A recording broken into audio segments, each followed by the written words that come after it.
Good evening, everyone, and welcome back to Answers on Eschatology. My name is Dan Derry, and I am the president of the Institute of Fulfilled Eschatology. We are in the middle of a study on Matthew chapter 24, and we've been looking at the Great Tribulation. Now, what I want to do in this video is I want to demonstrate from Revelation chapters 7 and 14 that the Great Tribulation was a first century persecution. Okay, it was a first century tribulation that came upon the first fruits, that is the first generation of Jewish Christians. Okay, and I want to prove this from the book of Revelation. Go with me to Revelation chapter 7. Let's read verses 2 and 4. Revelation 7 and 2. And I saw another angel descending from the rising of the sun, having the seal of the living God. And he cried out with a loud voice to the four angels, to whom it was granted to harm the earth and the sea, saying, Do not harm the earth or the sea or the trees until we have sealed the bondservants of our God on their foreheads. And I heard the number of those who were sealed, 144,000 sealed from every tribe of the sons of Israel. Now, first thing we need to understand, this sealing of the 144,000 was the sealing of the Jewish Christians. This represents the multitude of Jewish Christians that were saved in the first century. But let's go on, and we want to dig in a little bit deeper to the identity of these Jewish Christians. Revelation chapter 7 and verse 9. Watch this. After these things, after the sealing of the 144,000, I looked, and behold, a great multitude, which no one could count, from every nation and all tribes and peoples and tongues, standing before the throne and before the Lamb, clothed in white robes, and palm branches were in their hands. So we have a picture now of this 144,000, okay, these Jewish Christians who are sealed, standing before the throne, but watch this, they are clothed in white robes. This helps us to identify who these Jewish Christians are. Go back to Revelation chapter 6 and watch this. Revelation chapter 6, under the fifth seal, and we are in verse 9, we'll read 9 to 11. Watch this. When the Lamb broke the fifth seal, I saw under the altar the souls of those who had been slain because of the word of God. These are martyrs because of the testimony which they had maintained. And they cried out with a loud voice, saying, How long, O Lord, holy and true, will you refrain from judging and avenging our blood on those who dwell on the earth? And there was given to each of them a white robe, and they were told that they should rest for a little longer until the number of their fellow servants and their brethren who were to be killed, even as they had been, would be completed also. These, in Revelation 6, who cried out for vengeance for their shed blood, were clothed in white robes, and they were martyrs. And they were told that vengeance would be taken upon their persecutors, and they would be avenged in a little while once the rest of their brethren were martyred as they had been. That is the picture of Revelation 7. Revelation 7 and 144,000 is the totality of Jewish Christian martyrs of the first century who filled up that full number of Jewish Christian martyrs that Revelation 6 looked forward to, okay? So in Revelation 7, we have Jewish Christian martyrs that were sealed on their foreheads, and they were clothed in white robes. Go with me down to Revelation 7, 13 and 14. Let's go on. Now watch this. Regarding this multitude of Christian Jewish martyrs. 7:13. Then one of the elders answered, saying to me, These who are clothed in white robes, who are they, and where have they come from? And I said to him, My Lord, you know. And he said to me, These are the ones who came out of the Great Tribulation. That's the Great Tribulation of Matthew 24:21. And they have washed their robes and made them white in the blood of the Lamb. So these Jewish Christian martyrs that were sealed, the 144,000, they came out of the Great Tribulation.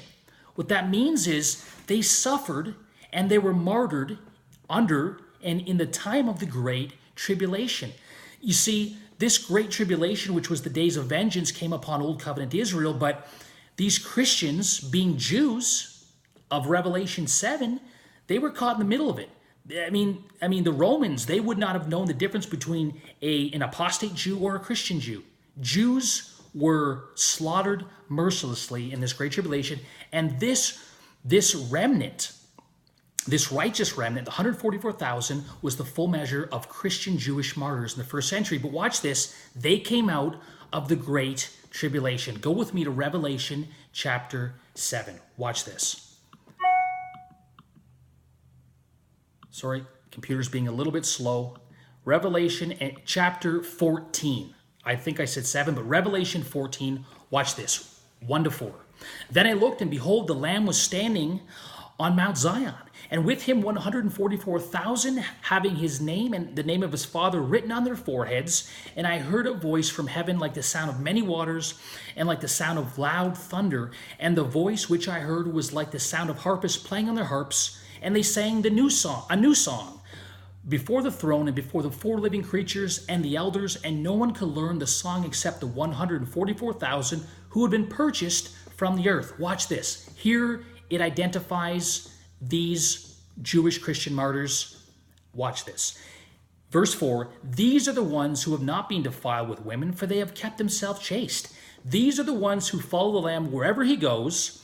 These have been purchased among men as first fruits to God and to the Lamb. Did you catch it?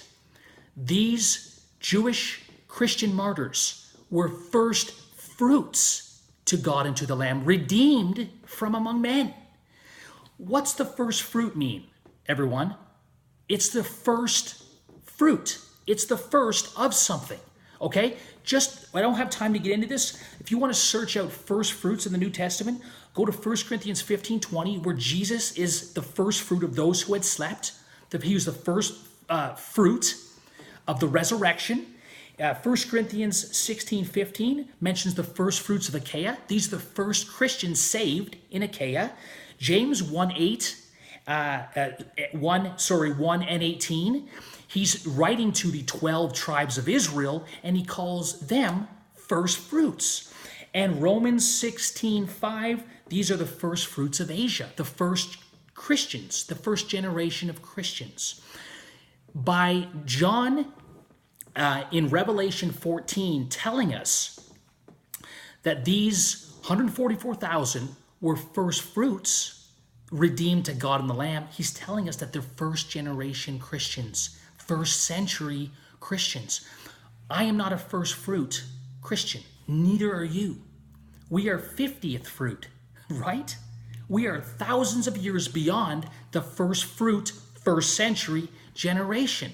They were Christians in the same generation that Jesus was, who was the first fruit of those who had slept, of the resurrection of Israel. Listen, this limits the Great Tribulation to a first century tribulation. Follow me on this very carefully. The 144,000 were the first century Jewish Christians that were redeemed to God and to the Lamb in the first century. But the 144,000 Jewish Christians came out of the Great Tribulation. That means the Great Tribulation was a first century tribulation that the first century, first fruit Jewish Christians came out of and suffered martyrdom in. That is powerful. That's definitive. And guess what? That perfectly vindicates and parallels Jesus' words in Matthew chapter 24. He prophesied the Great Tribulation in verse 21, and in verse 34, Jesus said, "Verily, verily, I say unto you, this generation will not pass away until all these things take place." Jesus placed the Great Tribulation as being fulfilled in the first century, and so did John in the book of Revelation. The Jewish 144,000 martyred Christians were the first fruit generation. They were the first fruits of Christians redeemed to God and to the Lamb, and they went through the Great Tribulation. This is powerful evidence. Once again, the Great Tribulation was fulfilled in the first century, And that's good news. There is no tribulation in our future. There's no massacre of Jews in the future.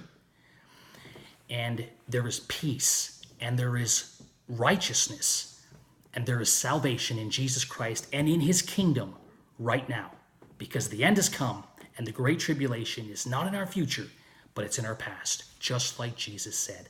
That's it for now. We will move on in Matthew chapter 24, and we'll pick it up next time on Answers on Eschatology.